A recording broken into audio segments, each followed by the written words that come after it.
Bonsoir. Ce soir, il sera question de la prise en charge des couches sociales les plus vulnérables en Côte d'Ivoire. L'invité du talk est Kipeya Koné. Il est coordonnateur du projet Filets sociaux productifs au ministère de la Solidarité et de la lutte contre la pauvreté. Analyse pertinente et débat constructif. Ce qu'il faut retenir de l'actualité, c'est dans notre live talk. Bienvenue. C'est-à-dire ceux qui sont le plus proches possible du vécu quotidien des populations, qui vont donc nous aider à regarder la liste issue de la démarche statistique et donc corriger les erreurs d'inclusion et d'exclusion. Donc en bout de parcours, on arrive donc à une liste établie qui jouit d'un consensus minimum de la communauté et qui permet de dire dans un quartier donné, voici donc ceux que nous pouvons considérer comme les plus affectés sur le principe de ce que le gouvernement, bien entendu, ne peut pas donner à tout le monde sur l'instant. Il faut donc prioriser et serrer. Donc voici la démarche que nous utilisons. Je connais, moi j'ai une préoccupation, mais je connais. Oui. Vous avez parlé de 69 milliards. 69 milliards, c'est beaucoup d'argent qui sont injectés dans, je dirais pas, mais en griffe l'informel un peu, parce que mine de rien, ce n'est pas des chemins vraiment assez structurés. Je voudrais juste savoir, est-ce qu'aujourd'hui, vous pouvez garantir devant les Ivoiriens qu'il y a une traçabilité de la distribution de cette manne financière aujourd'hui? Qu'est-ce que vous pouvez dire vis-à-vis de ça comme résultat? Vous avez des doutes? Non, pas que j'ai des doutes, je veux juste savoir. Non, c'est un projet qui s'inscrit dans le cadre du portefeuille de la Banque mondiale, mais en même temps qu'il souscrit aux directives, j'allais dire en matière de finances publiques au niveau de l'État de Côte d'Ivoire, il souscrit également aux directives d'un bailleur et il est constamment audité pour voir justement si le mécanisme que nous utilisons, que nous pensons être robuste, permet effectivement d'aboutir aux différents résultats. Et donc cette traçabilité-là, elle est garantie par les audits. Mais je peux vous dire que le meilleur arbitre ou le meilleur juge, n'est-ce pas, de la qualité et de l'efficacité des prestations que nous avons, c'est donc le bénéficiaire final lui-même. C'est-à-dire celui de nos concitoyens, le plus loin possible en milieu rural de Côte d'Ivoire ou dans les quartiers réputés précaires, et qui a donc bénéficié de cette assistance-là et qui peut donc rendre le témoignage. Je crois donc avoir vu d'ailleurs sur votre chaîne en date récente, je vous êtes allé interroger quelques ménages bénéficiaires. Et donc le meilleur témoignage est l'administration de la preuve de ce qui est fait par le gouvernement. C'est ce regard donc critique du bénéficiaire qui apprécie la valeur ajoutée de ce qu'on a pu lui apporter. Très bien. Alors, par quels instruments mesurez-vous l'efficacité de cette aide que vous apportez aux populations? Il y a de manière courante les enquêtes de suivi et évaluation que nous faisons dans le cadre du projet des filets socioproductifs. Il y a également l'évaluation d'impact que nous avons commandée auprès de l'Institut national, à l'ENCA, l'École nationale des statistiques. Et donc cette évaluation d'impact va révéler dans quelques semaines des évidences qui vont nous permettre de voir comment est-ce que nous administrons la suite de ce projet, de cette offre de service du gouvernement. Alors, ce que je voulais comprendre, on dit parfois qu'il vaut mieux apprendre à pêcher à celui qui reçoit, voilà, qu'à donner du poisson.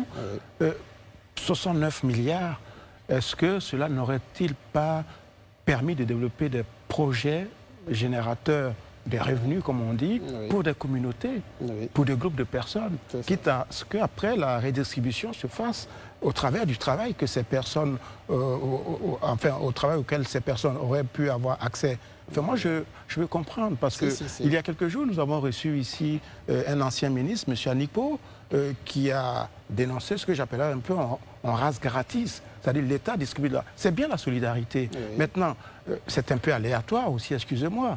Quand vous dites que vous faites des statistiques pour choisir telle ou telle personne, pourquoi ne pas clairement mettre en place un vrai système de solidarité nationale, d'aide sociale, c'est-à-dire qui s'appuie sur des textes.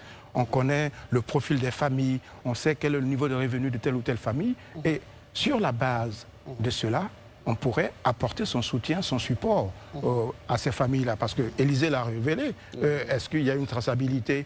Mais moi, je dirais même, ce sont des critères qui me paraissent un peu aussi aléatoires, enfin qu'arbitraires. Et que, est-ce que demain, vous êtes en mesure de nous fournir la liste des 200 000 personnes bénéficiaires de ces aides-là et qu'on ait la capacité d'aller vérifier quelles sont exactement ces personnes-là ou quelles sont réellement ces personnes-là? Sinon, je ne dirais même pas demain, même tout de suite, on peut vous donner la liste parce qu'elle est numérisée. Très bien. Et c'est 227 000 personnes qui reçoivent ces aides sociales via la téléphonie mobile. Donc nous avons un canal de paiement qui nous permet donc d'ouvrir des porte-monnaies électroniques à chacun de ces ménages bénéficiaires des filets sociaux. Et donc la traçabilité est bien numérisée, qui nous permet en temps réel de pouvoir donc vous donner l'information. Alors maintenant sur la pêche. Ce qu'il faut vous expliquer, c'est qu'il ne faut pas voir la lecture de ceux qui auraient tendance peut-être à dire que c'est de l'argent cadeau qu'on distribue. Attention. Si c'était de la charité ou de l'argent cadeau, comprenez bien que le gouvernement, dans le cadre de sa politique de solidarité, est bien fondé, bien sûr, à regarder ceux de ses concitoyens qui n'ont peut-être pas la capacité contributive.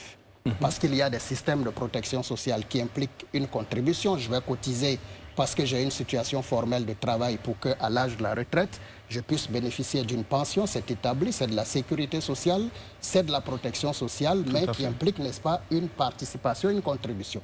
À côté de cette cible, donc, il y a tous ceux qui n'ont pas la capacité contributive, mais qu'il faut pouvoir justement sortir des profondeurs de la pauvreté.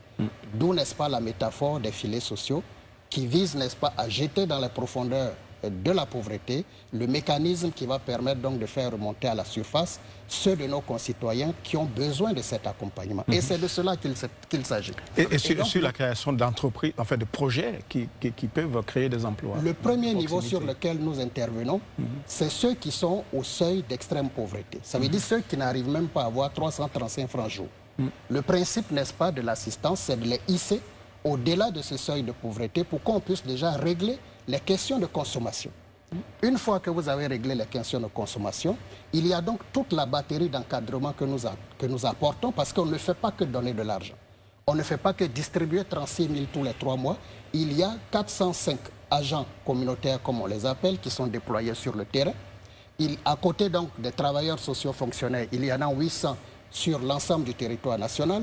Les structures de proximité publique, notamment les centres sociaux, apportent, n'est-ce pas, des relais de proximité, et nous apportons donc une formation sur la bonne utilisation du budget familial, sur l'initiation d'activités génératrices de revenus. Pour l'année 2021, nous avons donc dispensé 12 928 formations en gestion de budget familial et initiation d'activités génératrices de revenus.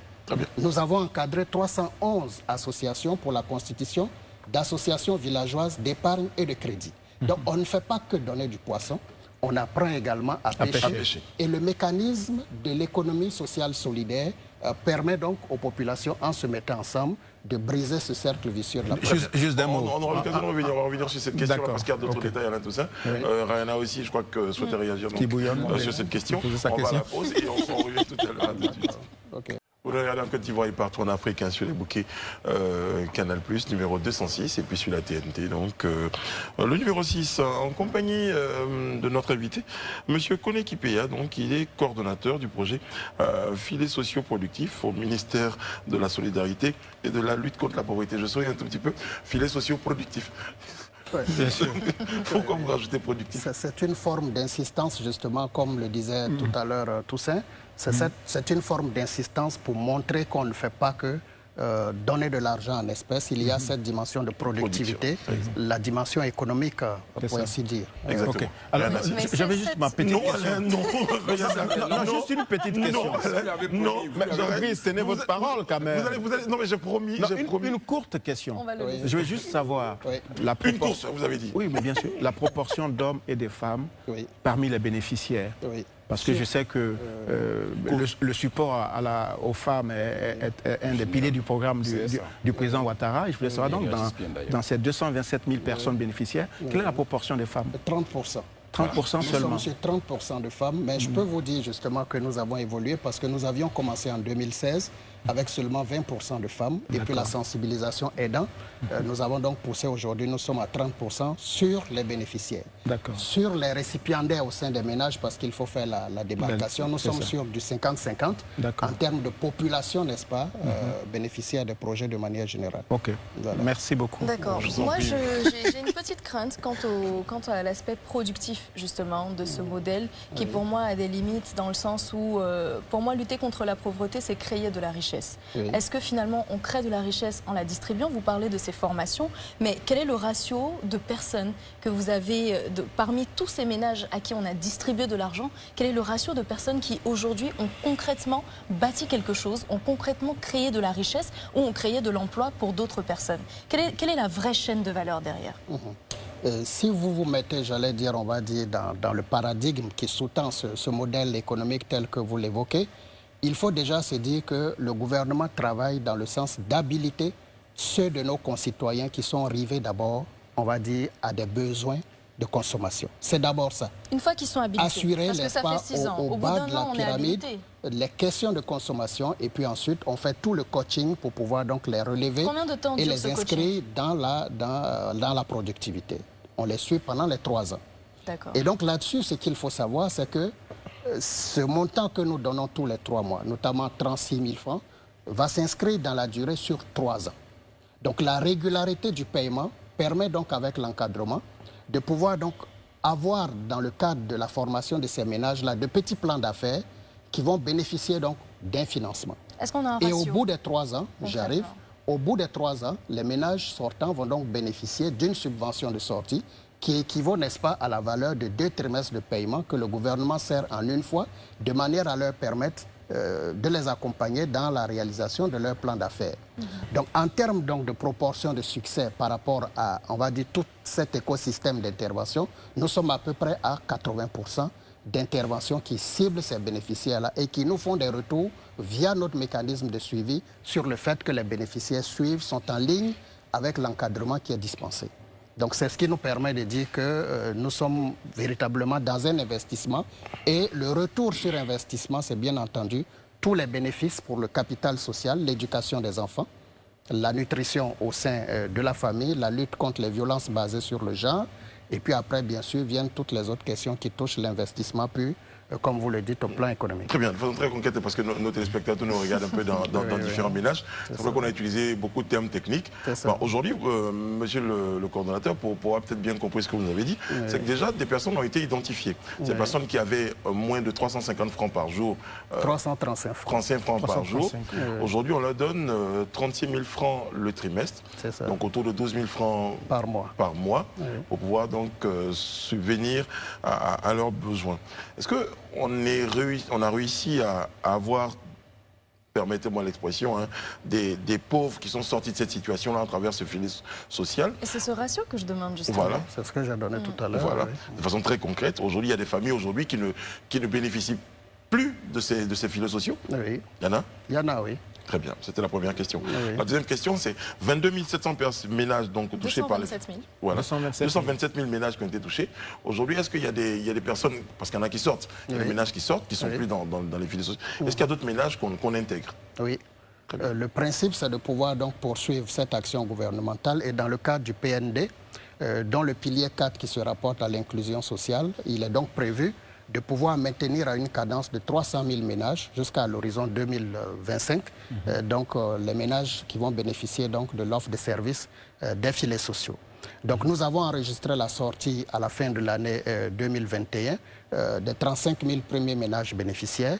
Et donc, ceux-là font l'objet de l'évaluation d'impact dont j'ai parlé tout à l'heure, de l'NCA, pour voir comment est-ce que cela se comporte véritablement dans leur vécu quotidien. Alors, 335 francs CFA, on est quand même en dessous du dollar, disons, promu par la Banque mondiale. Revenu moyen, $1 par personne. Est-ce que vous allez donner un coup de pouce à ces filets sociaux? Bon, je peux déjà vous dire que 335 francs par jour, quand vous calculez, sur le mois, ça devrait faire donc 10 000. On est autour de 10 000. Qu'on devrait servir, comme cela se fait dans d'autres pays de la sous-région. Mais le gouvernement, n'est-ce pas, instruit pour qu'on puisse bonifier. C'est pourquoi on se retrouve à 12 000. Mais pour mieux faire payable en une fois au trimestre, pour faire en sorte que la surface puisse permettre justement de soutenir non seulement la consommation des ménages, mais aussi leur formation et leur encadrement pour des activités génératrices de revenus. Vous me direz, oui, allez-y. Quel retour vrai vous avez du sentiment de ces populations? Merci, mais ce n'est pas assez? Oui. Ou merci, mais... Oui, ce sentiment, il existe, on va dire qu'il est marginal. La grande majorité des bénéficiaires, et tout dépend, n'est-ce pas, du ciblage, la grande majorité des bénéficiaires, parce qu'ils ont été ciblés, parmi ceux qui étaient à moins de 335 francs jour, en tout cas, traduisent leur satisfaction et leur reconnaissance au gouvernement pour l'avoir permis. Et les témoignages sont rendus aujourd'hui sur l'ensemble des 31 régions, parce que le projet est déployé dans les 31 régions, 1905 villages et 108 communes, chefs-lieux de départements. Monsieur le coordinateur, moi je voudrais rebondir sur votre conclusion. Effectivement, les témoignages sont là, tout le monde est content et autres. Oui. Moi aujourd'hui, ce qui m'intéresse, c'est la pérennité du projet. Oui. Parce que si tant est que les Ivoiriens, les citoyens, vos compatriotes sont heureux de cette situation, c'est que certainement, puisque ceux que vous adressez aujourd'hui ne sont pas la totalité de la population, ni la totalité de ceux qui sont dans le besoin. Bien sûr, bien sûr. Donc aujourd'hui, qu'est-ce qui est fait pour garantir la pérennité de cette action? J'ai vu que sur la période 2015-2020, c'était avec la Banque mondiale. Donc cette phase-là, comme vous le disiez tout à l'heure, a pris pratiquement fin. Aujourd'hui, quelle est la nouvelle convention? Est-ce que c'est toujours avec la Banque mondiale et c'est à hauteur de combien? Parce que vous avez parlé de 106 milliards, 109 milliards, pardon. Quelle est la proportion de la Banque mondiale et quelle est la proportion de l'État de Côte d'Ivoire? Et qu'est-ce qui est mis en œuvre pour qu'on garantisse cette pérennité-là, en fait?